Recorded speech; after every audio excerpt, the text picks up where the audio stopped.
operation of the machine becomes so odious, makes you so sick at heart that you can't take part.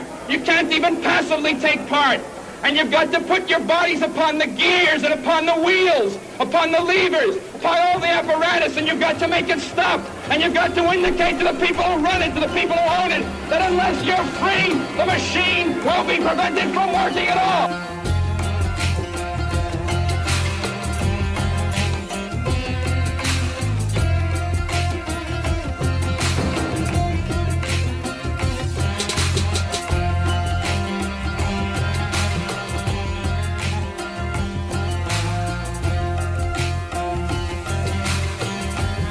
Ladies and gentlemen, may I present to you, complete and uncensored, Gorilla Roundtable. Welcome, folks, welcome. I'm Mike, I'm here with Nick and Clem. This is Gorilla Roundtable. So, guys, an intro by the Dalai Lama. Who saw that coming on our first show, huh? I know you guys didn't you didn't think I had that kind of pull. I never underestimate you, actually. I'm a little disappointed. I was expecting our dear leader. All right, folks, well, we're going to kick it off tonight. Nick is going to introduce the topic to get us started this week. You want to take it away there, Nick? Yeah, absolutely. So what I want to talk about this week is what happened last month with the developments in U.S.-Cuba relationship. Oh, that sounds fun. Yeah. So, I mean, obviously, like, this is big news. This is one of the few remaining Cold War conflicts going on in the world. The United States has been operating an embargo against them, a blockade, really, I think is the correct term, for, going on 6 decades now. And so, obviously, when President Obama stepped to the microphone there in the middle of December and announced this kind of seemingly sweeping policy changes that he announced, obviously the media, the political pundits, everyone they were all a Twitter, if you will. A pun sort of intended, I suppose, given I was a twattered. So, either way, Obama makes this big announcement, and it's hailed sort of universally as historic. And I think there's one sense in which, yes, that's definitely true. But what I want to talk about more directly, and in line with a piece I wrote for the Hampton Institute, is basically that the what? The Hampton Institute is this guy's plugging himself. We've been doing this all of 3 minutes, and he's plugging himself. Hey, gotta get all the PR we can. But either way, the premise of that article anyway is that ultimately what Obama has done is not really enough. It's not nearly enough, and it actually is a lot less than what it looks like. And ultimately, what it does is basically pave the way for a much longer, much more difficult process, the prospects for which I think are extremely dim. And so I think there's a lot of jubilation, a lot of triumphalism in the way that people are reacting to Obama. Are you getting conspiracy theory on this, and you're saying, in 2016 I'm going to hand this problem off to Rand Paul? Nah, I think what Nick's saying is that there's a lot more symbolism here than real practical change coming from the announcement. At least from the point of view of Cuba. I mean, I think this actually does a lot less for Cuba. It does some good things, but it does a lot less for them than I think people want to pretend. And I think there is, I'm not a conspiracy theorist, but there are certainly cynical political calculations at play here that are significant, right? And I'll mention one that I think is really important, is that basically, coming up this April, you have the most recent, or sort of the upcoming Summit of the Americas. After the last Summit of the Americas in 2012, all the heads of state of the South American countries made it crystal clear to Obama that, there's not going to be a next summit unless Cuba is at it. And so, the announcement of these changes and, the having of a diplomatic rapprochement with Cuba is, it appears cynically timed in that way. Wait, he's doing it so that there's a summit? I don't see how that's cynical. I say, hey, I welcome summits. What's wrong with summits? There's nothing wrong with it. It's great that they're having it, but it's obviously a way for the administration and the U.S. government to save face, and look like it was their idea. We just decided that we're gonna be nice to Cuba, and yes, of course, they can come to the summit, but, no, it wasn't ever, you didn't all strong-arm us, and we didn't cave into your pressure. It's a game way of administration positioning itself in a way that it looks like the benefactor, it looks like the, the initiator. If I'm going to ascribe any kind of motivation to this, I think that the United States, being in a position of very stagnant growth, is really hoping to tap into the Cuban market. That's what I think is happening right there. So, we are massively producing large amounts of oil and natural gas, and so much so that it's driven the price down. I mean, this recent this recent price setting and market setting by the Saudis is in direct competition with the domestically produced crude and natural gas. So the United States has been looking for an export market for some time for some of that stuff. Now, a lot of it has been restricted by law, but in my mind, I mean, you have this market. It's not very far away right now. I mean, we do business. I looked it up before. I was very interested to know if we actually did any business. And this is not limited to petroleum products or anything like that, but just goods in general. The United States does between $250 million and $500 million of trade with Cuba every year. Now, that's them importing our goods. I don't think we import any goods from them, but they import mostly our goods. It's largely agricultural products. Rice is a big one. But yeah, that's a lot thanks to Bill Clinton, who opened up. And it's all done on basically a cash on the barrelhead basis. They pay up front before anything leaves the port. So even though we conduct trade with them, we make it as difficult as possible. They pay cash up front because I don't think we extend them any credit. Yes, exactly. So they have to pay cash. They can get credit, and because they've been on the state sponsor of terror list. But I'll tell you, the market. No banks are basically willing to do business with them because that means the U.S. Treasury can basically unilaterally bring multi-million-dollar fines at will against these banks. So that market didn't really open up until 2002. In prior years, we had only done probably single-digit millions in trade with them, and again, it was imports, but it was $7, $8, $10 million, $3 million. In 2002, it jumped up over $100 million, and it's been over $100 million since, and in some months it's even been $750 million. What broke it open? I don't know. 2002 though, so that's worth going back and looking at.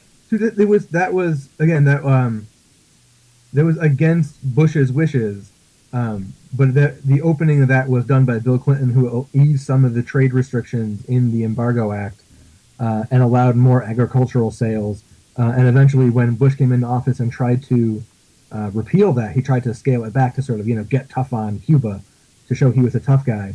But what happened was basically agricultural producers, basically a lot of them in Arkansas who were growing rice, kind of got together and used political clout to kind of push back against Bush and say, look, this is stupid because we're making a lot of money here and we're not going to let you, destroy a great business for us. Don't mess with the Arkansas rice farmer. the lobby is strong. Yeah, they're well-known domestic powerhouses. Going back to Bush, if this was in 2002 and he's already thinking about starting wars, where was the tough on Cuba policy coming from? Are you ascribing that to him in a cynical fashion, or okay? It's not cynical. I mean, Cuba has been a constant, you want to call it red herring, but it's something that has been a topic of conversation at the forefront of foreign policy discussions at the highest levels of the foreign policy establishment. And so, between Clinton and Bush and really the first Bush, Cuba policy wasn't as prominent after the kind of Cold War went away. And you heard less and less about it over the 90s. But when you get into the history of these things, the people who are at the top of the hierarchy of, the foreign policy decision-making apparatus, their policies on Cuba are always immensely controversial from administration to administration. Even when personnel changes, these fixations on certain areas of policy, and for the U.S., Cuba is one of them, and we have always been trying, by hook or by crook, to do what we can to cause regime change in Cuba ever since the 1960s. You know what I find amusing about this whole thing, and I have to say this, what I find most amusing about this whole thing is I think this spells the end of the isolated Cuban people, and it's going to absolutely pervert and deform Cuban culture towards the market economy. I just can't imagine that people aren't going to be down there trying to get cable and importing cars and running around with gaudy watches. They have all that. They have that. They have both of those things. They're going to have it in spades, though, because the goods are going to come from China to here and then to there. Yeah, that's where I would go with this. If we have relations with Cuba, that seems like the best way to create regime change and to create a market economy. By isolating them, we've done nothing but perpetuate communism. Yeah, assuming that communism there is bad, and assuming that the things we want to impose on them are good. Which Well, no, not that even. is an assumption. Yes, that is an assumption. Yeah, a dubious one, highly dubious one. Well, it's one thing though to grow up in the shadow of the United States as a young Cuban man about town, coming into your own, to grow up in the shadow of the United States and to understand of the embargo and understand that there's an enemy, and I'm sure it wasn't all roses and unicorns there. So it's one thing to have that perspective growing up, and that is going to be gone. So it's just going to be another country, next door, and that's true. It's going to be a different perspective. 2-3 generations down the line, a lot of that animosity is going to die with the people who born it. I'll be honest with you.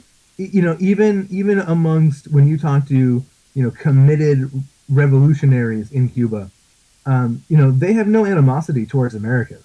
I mean, there is no. They don't hate the American people. They don't like the American government, and they know that there's a big difference between the people who make decisions in Washington, and the rest of us. They know that the 1% run the Congress and make the decisions, and the 99% don't have a voice. Wow. I wish the rest of our enemies felt that way. This is my point with that. When the Eastern Bloc countries had the option, very few of them said, you know what, let's just keep things going as they go. Central planning is the way to go. A lot of them embraced a lot of market reform in the direction of a free enterprise system. And as the generations have started to move, it's been embraced more and more, and the trend is definitely going in that direction. So I can't imagine that you're going to get it. Can we put embrace there in scare quotes? Because I think you when you put it that way, you kind of undersell the amount of economic pressure and political pressure that was applied to these countries, especially Russia. So to be that do as exactly that. Be that as it may. Embrace, and let's face it, the record of capitalism in the Eastern Bloc is a failure. But you can't even call what they have capitalism. But to your come point, you're talking about pressure, globalization, etc. Why would you think that pressure would be any less on the tiny nation of Cuba than it was on some of these other nations? Well, because Cuba basically is not going to. They're not going to crack. Basically, these other nations were bankrupted. The Cuban people are they're just harder. They're harder. They believe in what they're doing. They believe in what they fought for. That's why I said two generations down the line, that's all gone. It's a new breed, and they're streaming MTV into their living room on their satellite dishes. In some ways, you're right. There are definitely, and I talked to them. I talked to plenty of them. There are definitely some young Cubans in Cuba who they don't care about communism. They just want a more materially prosperous life. You know what it's going to be in 2 or 3 generations, Nick? Smoke weed every day. That's what's going to be going on down there. Well, you could have said the same thing about China in 1979, right? You could have said the same thing about Vietnam in the 80s,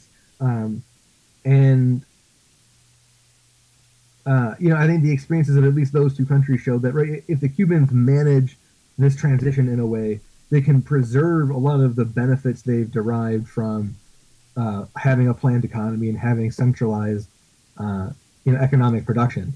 They can realize the benefits of that while opening up their economy, right? But Cuba has no desire. No one in Cuba has a desire to go back to how things were in the 50s. I mean, I'll make that they are very clear about that. They do not want to see their daughters prostituted, and their sons tortured by U.S. trained. At least that's not the goal of the Cuban 1%. I don't know what the Cuban 99% has to say, but you're right. The Cuban 1%, they feel very intelligentsia. They feel very much that way. There's this idea that Cuba is like North Korea, where there's a highly entrenched and secretive elite that is divorced from the population at large. I mean, that's absolutely not the case. Like, I think that's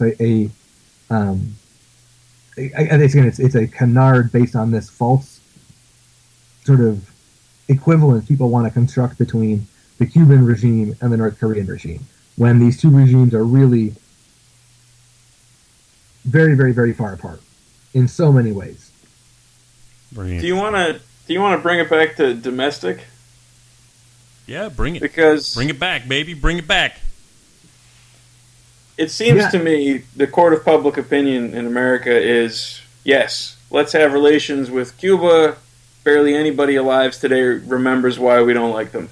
I mean, who was actually around in the 50s? I know there are enough people, but my generation, the generation before us, it's all just a myth. It's something you read in history textbooks.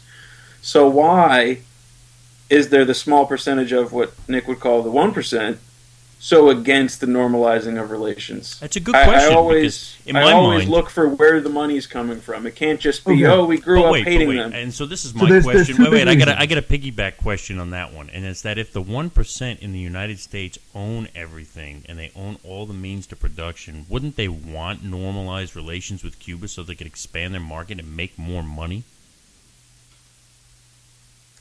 I would think that. But enough people are against it, like Cruz, Rubio, some of the really old guys, really old that remember the 50s, are very much against normalized relations. So that suggests to me, though I'm not a commie or anything, that there's a way for them to make money off not normalizing relations.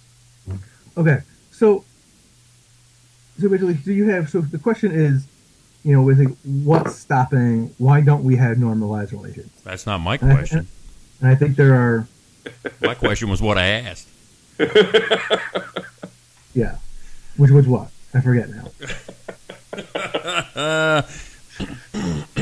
Let me clear my throat. I think Clem's question was about, right, why the 1%, right, why given their potential benefit, why don't we have nationalized... That was my question. Better relations, right? Yeah. Well, again, there are two basic explanations for that. And one is something...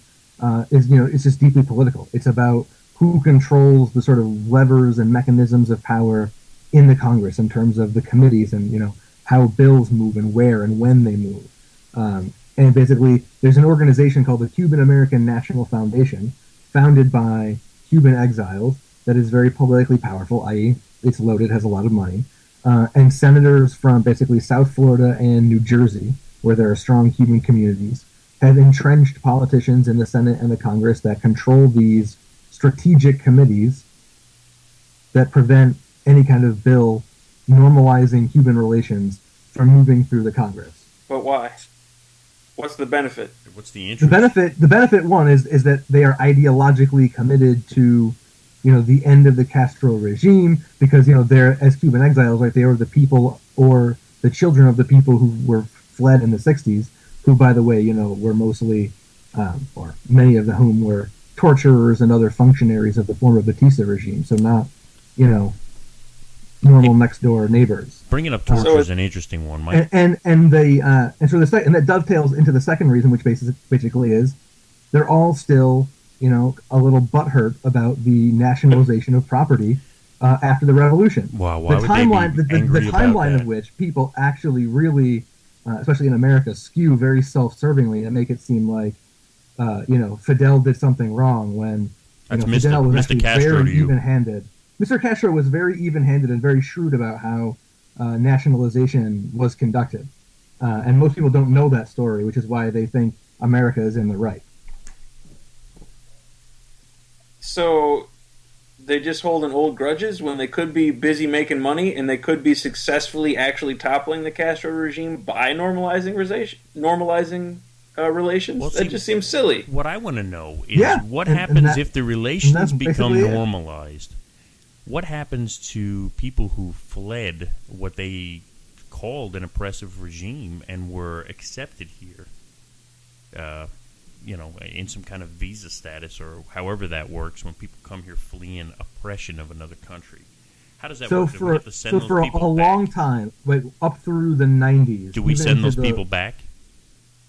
We don't. No, I mean, those who have U.S. citizenship will stay. Well, but those who are here because the government is deemed oppressive, if we're having proper relations with them now, I don't know that we can deem them oppressive. So what do we do with those people? Do we have to naturalize them that are here, or do we send them back and say, well, they're not oppressive anymore? Most of the ones who are here are already naturalized. The naturalization process, if you look into it, for a long time, and I'm thinking like even right up into the 90s, was extremely favorable to Cubans. Basically, if you got here, you were entitled to housing, employment, other benefits for yourself, your family, your children. We were generous to Cuban immigrants like we were generous to almost no other immigrant group. And a lot of that was precisely to attract, better off Cubans, intellectual Cubans. Hey, we weren't so generous. We weren't so generous to Eli Gonzalez or whatever his name was. Remember him? Gonzalez? Yeah. You know what? I had a friend of mine. He's Romanian, and we were having breakfast the other day, and the topic so we were talking about this very topic, and I brought that up, and she has been in this country not long enough to know that had happened. So I had to pull the photo up on my cell phone and show it to her, and she had never seen it. And her response was like, holy shit, because I don't think she ever was even aware that photo took place, or that whole event and that whole debacle even took place. It was pretty amazing because unless you knew about it, you might not suspect it went down like that. Yeah, I still don't know how. It was Reno that did that, right? I don't know how she got away with it. It was very... It was bad PR. It's a powerful photo at the very least. If you haven't looked at it in a long time, I recommend you pull it up and look at it, because you will be shocked at now that you're a little bit older. Maybe you look back at it and go, "Wow, I reacted much different to this as a youth than I do right now." Someone pointing a machine gun at a little kid. It's a whole nother animal, Yeah. Oh yeah. All right. So even switching from that terrible topic. Not terrible, but horrifying topic. I think he's had enough of Cuba. No, not Cuba. The guy's pointing a machine gun at a little kid. That makes me sad. I know he's fine, but it made me sad when it happened. So when can we buy the rum and the cigars? As of now, almost. As soon as Americans start bringing it back, it's now legal. You can basically bring back $100 worth of tobacco. Or alcohol products. So, as soon as the fabled entrepreneurs of the free quote unquote market system get around to it. And I'll tell you the real shame here is that you give it another 1 or 2, 3 years, and then you're not going to be able to go anywhere in this country to buy a cigar that is not going to be somehow labeled as a Cuban cigar. It'll have whatever the minimum percentage you have to have in the cigar of tobacco from Cuba to be able to call it a Cuban cigar is what you will see. So when you go to the gas station and they have the Black and Milds and shit behind the counter, it's going to be Black and Mild Cuban. It's going to be you won't be able to buy a Dominican cigar anywhere. It'll all be Cuban. And it's going to absolutely destroy the mystique of the Cuban cigar. And I'll tell you, the suffering of all those people in Cuba, it doesn't seem freeing all those people from the oppressive regime through the wonders of the market economy it just doesn't seem worth it to destroy the Cuban cigar to accomplish that. That's an interesting topic to bring up because to me, it's a great illustration of one of the things that could potentially come up in a full and honest attempt at negotiating a better relationship with Cuba, just like the, Scottish whiskey and French champagne, right? The Cubans could try to negotiate some kind of trade agreement wherein Cuban cigars become a kind of protected brand. right, for precisely that reason. And I mean, right, there's obviously good reason for them to want it. There's good reason for, U.S. producers based in other countries to oppose them. Right, so it's. I'm not saying that this is a potential deal breaker. I have no reason to think that. So FDA regulations, not that they control cigarettes, but FDA regulations that say for a Cuban cigar or cigarette to be labeled as Cuban specifically, it needs to have at least 98% tobacco grown specifically in Cuba. Yeah, basically. Yeah, I mean that's they would own the rights to just calling the name Cuban cigar, right? Just like the champagne producers own champagne. I just want a picture of a cartoon Castro on the cigar box with the regulatory warnings. This cigar is bad for your health. You don't want Shea on there? I'll take them both. Should be comic strip format. The two of them talking about lung cancer. Hey, I want to pivot off Cuba here, guys, because I want Clem to tell me about these commercials that he's got an issue with. I tried finding them on YouTube, and I was very very unsuccessful. So why don't you kind of take us through what all is going on in these commercials? Which ones? The crying ones? Yeah. The ones that you identified. So I'm watching football. Earlier this weekend, I was watching Dallas beat Detroit, and all of a sudden, there's these people on the TV, and they're crying. It's famous actors and actresses. It wasn't Detroit. It wasn't Detroit. It was not Ndamukong Suh, even though he did cry at the press conference after he lost. These famous actors and actresses are in front of just an all-white background. It's just them. They intentionally look like they don't have makeup on, even though they do have makeup on. That no makeup look. Yeah. And they're just bawling. Like, bawling their eyes out. And I'm like, what on earth is this a commercial for? Because even though they're crying, I'm like, oh, I haven't watched Law & Order in a while, because it's the guy from Law & Order. Or it's the Wooly girl that's in the Divergent. And I'm like, oh, I need to see that movie. Because that's what's going through my mind when I'm watching these people crying, which maybe says more about me than it does about them. Yeah. And it's a commercial for domestic violence. Like, you should talk about it. So and that's why they're crying.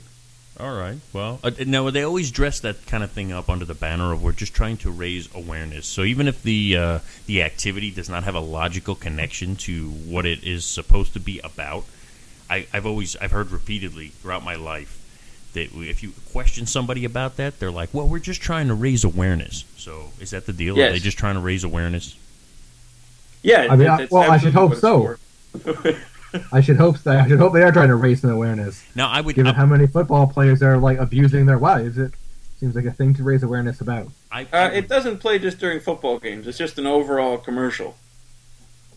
It's a unnecessary segue. The fact that I saw it during a football game, because that's the only time I see commercials, because I don't watch live TV. Well, I would find it interesting that there would be more football players than non-football players who would be abusing their wives. That would be a very telling statistic. I don't think it's accurate to say that, though. So maybe they ought to have people dressed up, instead of celebrities. They should just have regular people on there. What? Well, I would actually support that, because I always find those celebrity campaigns extremely strange. Like, George Clooney's an expert on Ebola. Right. No, he's an actor guy. So, I see those commercials, and all I think is, he did play a doctor. He did play a doctor. That's true. I mean, it's not like he played the King of Spain. That's he did play a doctor. That's a very good point. But I see these commercials, and all I think is this nice young lady is just shilling for her movie, Divergent, and The Fault of Our Stars. I think that's her in the commercial anyway. It makes you wonder how many of those people were there by court order. Divergent was pretty good. I'm going to put that out there. Well, that's a whole nother discussion, because you are factually wrong. It just those awareness campaigns seem extremely bizarre to me. That's all, because I don't understand what they're trying to accomplish. Because everyone is extraordinarily aware that domestic violence exists and that it's horrible. Yeah, see, that's how I feel about the cancer stuff too. I mean, I feel like there's a lot of you have to be. I don't even know where you'd have to be to not know about breast cancer, prostate cancer, and all the cancers that come through. And it's not to make light of them. It's just to when you go and say this is to raise awareness for breast cancer, it makes it very hard to find somebody who was like, wow, I didn't know about breast cancer, but then I saw the NFL player in pink sneakers and pink cleats, and now I know about breast cancer. Like, I'm so glad I watched this game. I can't even, in my brain, that doesn't even make any sense. Right, and not to sound cynical here, because I don't want to be like, awareness is bad. But the ALS, the ice bucket thing, right? Yeah. Because that, as a viral campaign, in addition to raising awareness, part of the point of going viral was also the donating. It raised like millions and millions of dollars. Like, you could measure before the campaign started and measure after, and the huge increase, like 400, 500%. So knowing that, and knowing that that's the playbook for how to actually generate change, at least in the forms of dollars that you can put towards programs, why does this white screen celebrities crying thing exist? Like, who thought it was a good idea? Like, I have this great idea, celebrities in front of white screens. It can't miss. It's bulletproof. See, you're in the wrong career. You should be in advertising for nonprofits. I'm a natural. I think you're right, though. Just, what's funny about that? I do think you're right in one regard. Just to talk about it and to have a logical sequenced discussion on it, I kind of feel like people just automatically assume that's a cynical position when it's not. Yeah, no, you're absolutely right. We could. No, it is not. It is not. Right, I have to couch those kind of statements in. Yeah. You dare ask a question about domestic violence, you monster? Exactly. I mean, I'm just saying, all things considered, if domestic violence seems like a kind of thing that we should raise awareness about, and people should. I guess, but if I mean, you know what? I agree with you. The messaging should be better. The messaging should be, hey, assholes, talk to your kids about domestic violence and tell them how bad it is. And ultimately, these things are pathetic substitutes for having a real sort of social conversation, as played out and trite as that expression is. About masculinity and what being a man involves, and creating a less sort of exaggerated and toxic culture around masculinity. And I think that's just, I can see where people get tired of these commercials who are, they're aiming 50 yards wide of what they should be saying. No, I think that's accurate. I think that's absolutely accurate. Because I don't think there's an abuser out there who is going to have their mind changed by watching celebrities crying on TV. I actually think it would make the message should be like, hey, you're the neighbor. If you hear a woman screaming, call the fucking cops, because don't fucking ignore that. That's dumb as shit. Get involved. Like, that should be the commercial. Right. Because that's who you're talking to. Kids, tell your counselor at school. Like, that's the kind of, because that's how you fix it, right? People speak up. The abusers get sent to jail. We change the culture around masculinity and what being a man involves, to the point where everyone takes it for granted that being a man involves not beating your wife. And I'll tell you, not beating women. What would raise awareness to me is if they had celebrities kicking each other in the balls on the commercials. Rochambeau, that to me raises awareness about domestic violence. I would at least watch that. Yeah, that I will. I need to get the Arkansas rice farmer lobby behind me, because I think that'll change some goddamn minds, Nick. Yeah. Well, ultimately, all the efforts are pretty feckless. When you look at sort of the state of resources that are available to battered women, if and when they try to get out of these relationships. Very true. Right. It's basically non-existent. So you're telling these women, hey, don't take this, and you're better than that, and then we're saying, but we think so little of your problem that we're gonna, we're not gonna fund programs that are there to help you. We're actually gonna, we're gonna defund them. We're gonna keep cutting food stamps. We're gonna keep cutting shelters. We're gonna keep doing all these things that make it harder and harder for women who know they're in a bad situation to have any ability to get out. To that point, how much do you think it cost to get that commercial on that NFL game? It's got to be a lot. I can only imagine the prices for NFL commercial time are probably the highest on TV, right? Because people watch it live. It was a playoff game. Yeah. It was the later evening game where I saw it. Let's see, a 30-second commercial on the Super Bowl is what, $2 million? So let's dial it Americans down to just 10% of that love for a their playoff football. game. So in my mind, how many women could have been helped or abused spouses? It doesn't have to be a woman who, how many could have been helped with the money that it took to just get that on air? And I'm sure those celebrities volunteered their time, as celebrities are wont to Sure. do. Oh yeah. I mean, how many women could we help if we had a 0.02% tax on stock transfers? Yeah. I mean, right? How much money would a pathetically small and inconsequential tax generate in aggregate revenue? Right. That would make a difference, right? That's what we would. That's the kind of solution that this problem needs, right? Because without an infrastructure to support women getting out and getting employment and getting housing, getting the things that it takes to live a life, it's not going to happen. And I'll tell you, when you telling me about the crying in the commercial, all I could think about was that commercial with the Indian when he was crying with the trash on the side of the road. That's the first thing that went through my mind. They are similar. Have you seen that one, Nick? I have, yeah. It's a classic. That one raises awareness. Since we're talking about taxes, you want to pivot to the quiet demise of France's 75% tax on millionaires? I did want to talk about that, but I wanted to understand the deal with the Lincoln and the Dodge advertisements. Oh, yeah, sure. So I wanted to talk a little bit about those before we talk about France. So you remember the Lincoln advertisements with Matthew McConaughey. At the height of his powers, he suddenly won a Golden Globe, right, and an Academy Award, and then suddenly he starts shilling for Lincoln. Sure. And pop culture seems very confused by these advertisements. He's in the car, he's driving around aimlessly, he's kind of twirling something in his fingers and just talking about nothing. He's talking deep philosophical thoughts. And pop culture really latched onto them. Ellen did a parody about how it's so funny that no one understands the advertisements. Jim Carrey, when he hosted SNL a couple months ago, did a parody of them. Again, same thing. No one understands the advertisements. They're very strange. And pop culture is seemingly saying, who are these ads for? They don't make any sense. And I'm saying advertising knows you better than you know yourself, right? Those ads are for a very, very specific type of person. So what's Matthew doing, right? He's driving around aimlessly. He's not going anywhere specific. And as a result, his possibilities are infinite. So it's targeting those kind of Gen Xers who are tied down with kids, jobs, wife, specific career path.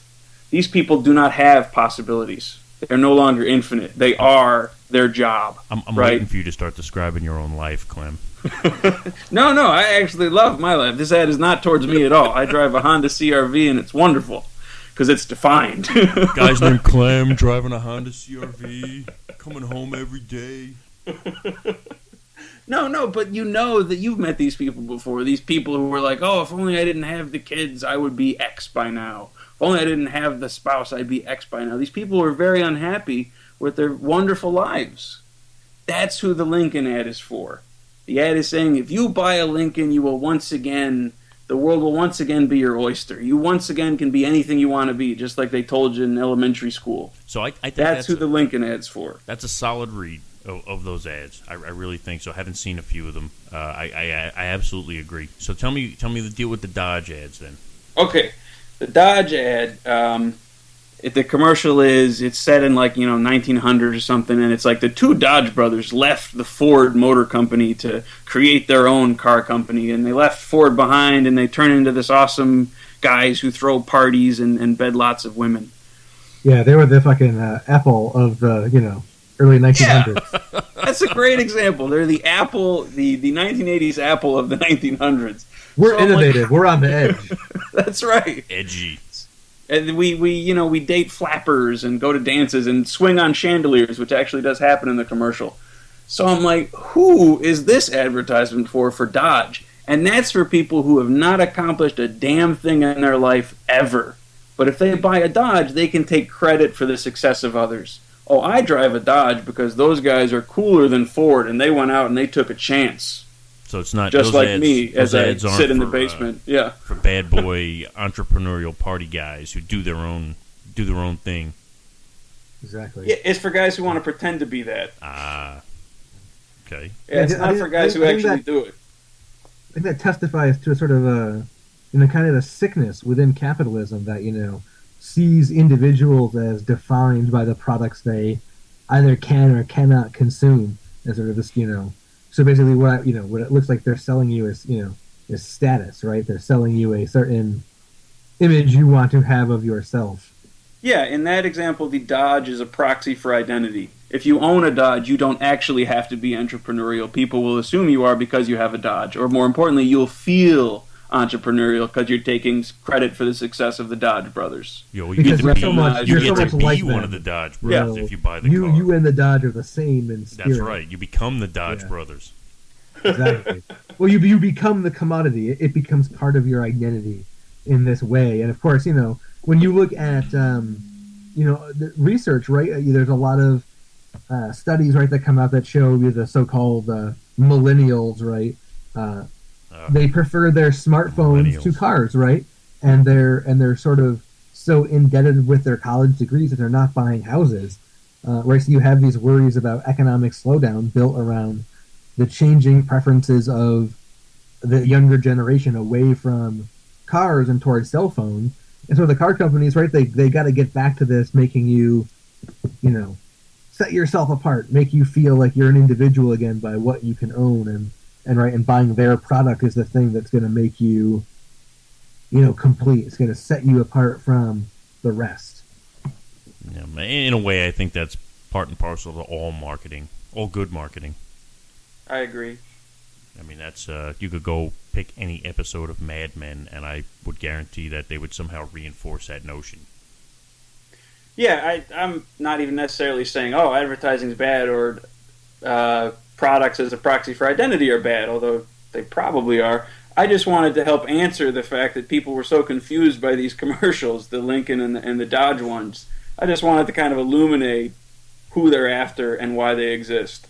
Because it's very, very specific. The advertising companies know they're doing that, even if the customer isn't smart enough to pick up on it. I saw the Matthew McConaughey one. I didn't think they were a big deal. I definitely didn't spend the time that you did thinking about it. But I definitely, at the end, didn't want to buy the car. I've never seen either one. The whole time I was watching the Matthew McConaughey one, I was like, this guy has gotten so skinny. Yeah, he lost all that weight to play a role where the guy had AIDS. That's exactly what happened. Wow. Yep. So you want to pivot? That, to or you're France like now? you're stereotyping thin people. Right. Well, that's that thin hate, thin privilege. Yeah, let's talk about the rollback, or I guess the sunsetting of the French 75% income tax, aptly named. So, when this thing reared its ugly head way back when, the original tax was going to be on individuals. That was basically determined to be unconstitutional. So they went back to the drawing board and they applied it to businesses on employee salaries. So you are not responsible to pay the 75% tax above £1 million or whatever it was. Your employer was.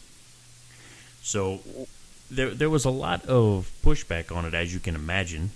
One of the Good Lord, that's even worse than the individual one. Well, one of the notable was Gerard Depardieu.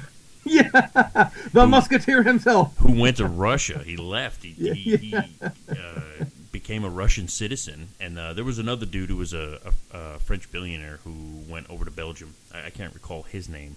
But, well, I guess now that it's going to sunset in February, it's been 2 years, and there is zero interest, from what I understand, in renewing that law. So now Gerard can come home. Will they let him come home? I don't know. Well, sure they'll let him. I think assuming he still got that money, he didn't lose any of it in the Cypriot crash a couple of years ago. Because if he went to Russia in the wake of this law, then we all know where a lot of that Russian slush money was. It was in Cyprus. Yeah. Well, I do find it interesting. I bet Mr. Depardieu didn't get a haircut, as they call it. That's a style. That's the one big thing about becoming a famous celebrity is whatever your haircut is when you become a celebrity, you kind of have to keep it. Weird Al Yankovic is case in point.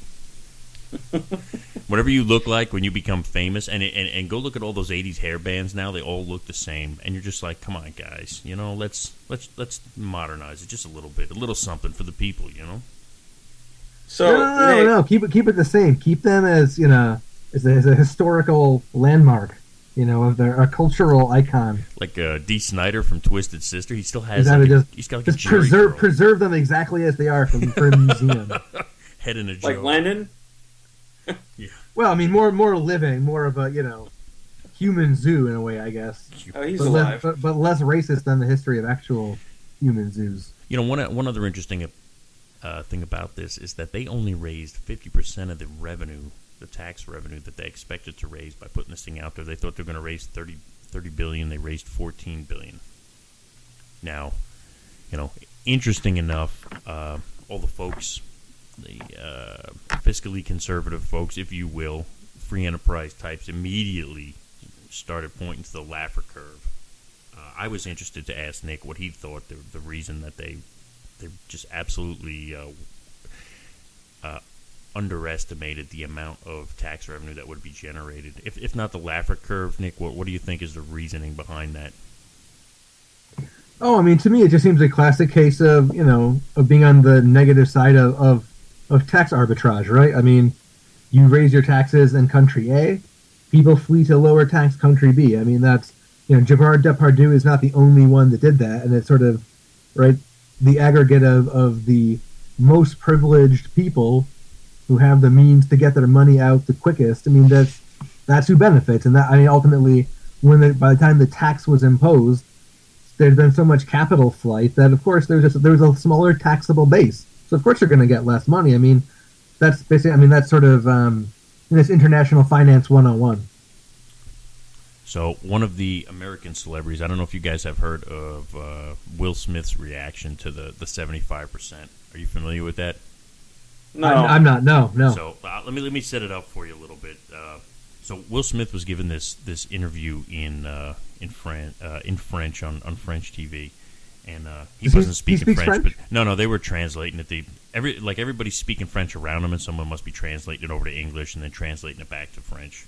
I would have been impressed if he did speak French, but hell yeah, if the Fresh Prince spoke French, he does be not. Impressed. So he kind of sets it up like Steve Martin in The Jerk. Like, I was born a poor black child. He's got that whole deal, and he couldn't go anywhere. And now he's an actor, and he's so famous, and he can go everywhere. And he's so thankful that he's willing to pay taxes in any amount.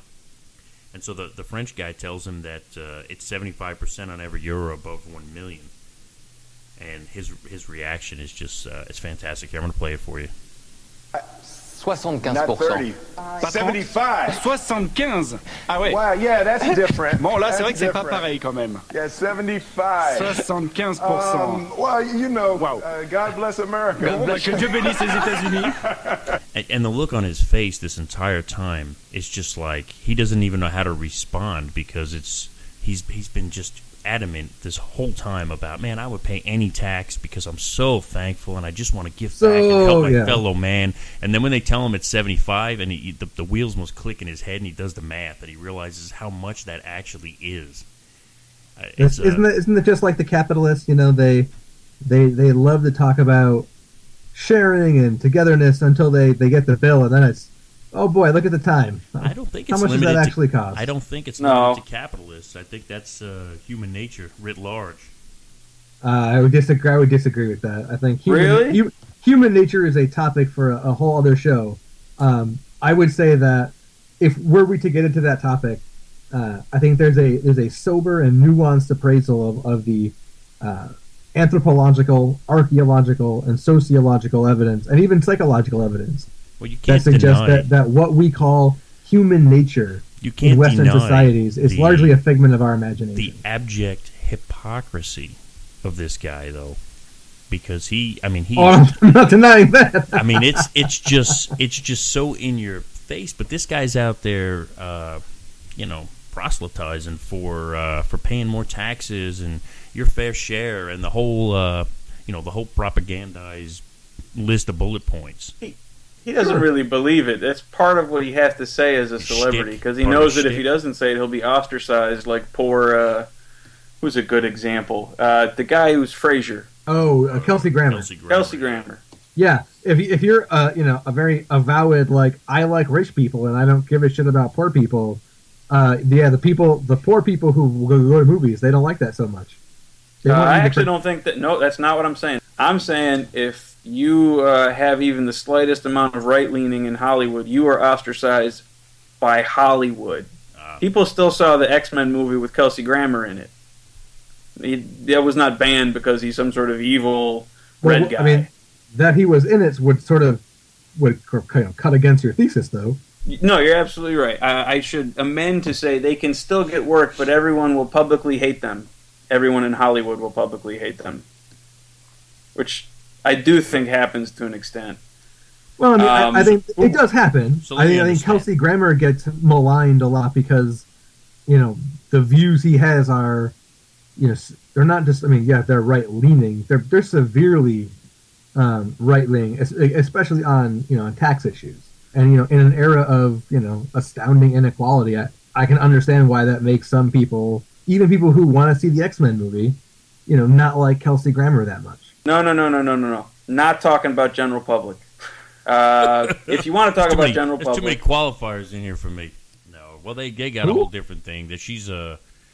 All right, maybe that is a whole different thing. Pivot back to poor Kelsey then, or who's the guy married to Goldie Hawn, which is in the extremely underrated film Overboard. Snake Plissken. Kurt Russell.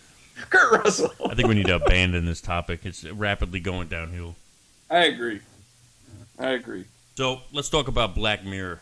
Fantastic. Nick, you've had a chance to catch some Black Mirror? I've seen a handful of them. Yeah. I have to say that Clem and I discussed this just a little bit before, and he had an issue with the episode with the robot, and I am struggling because I thought that episode was okay. I was absolutely not as spellbound by it as he was, and I get the impression, and Clem, correct me if I'm wrong, you were emotionally moved by that episode. Absolutely, I was. It was heartbreaking. Absolutely was not. Didn't see it. I didn't see the robot one. So, Clem, what was so absolutely heart-wrenching about that episode? Well, it's great writing and it's great acting. So yeah, it was. Let me just be clear that the parts you would expect to be heart-wrenching are indeed heart-wrenching. But there's two relatively small details that really hit home for me. When she's talking to the robot version of her dead husband in email, text, it doesn't feel like he's dead. What was brutal to me in the robot episode is that while she's talking in email and text to the robot version of her dead husband, it seems like he's not dead because the robot mimics the conversation enough that it feels real, and that's why she has the panic attack when she breaks the phone at the pregnancy clinic. Because that suggests, and this is what was heartbreaking, that while he was alive, they squandered so much of their time being addicted to their titular black mirrors that all they did was communicate through text and email rather than actually talk to each other. And I just thought that was brutal. See, at that point in the episode, I was considering what a dead Mike would say to his own wife if I had passed and she used that service, and I had come to the conclusion it would just be me yelling at her. And so I think a lot of the emotion was absolutely lost on me. Right, you were too wrapped up in your own world. I get that. Yeah. And I said, my wife would never use that service because why would you want that? She was traumatized. I don't know. Yeah, that's pretty much where it's at. Of the ones that you've watched, Nick, did you have a favorite? There's a one with woman who's a prisoner.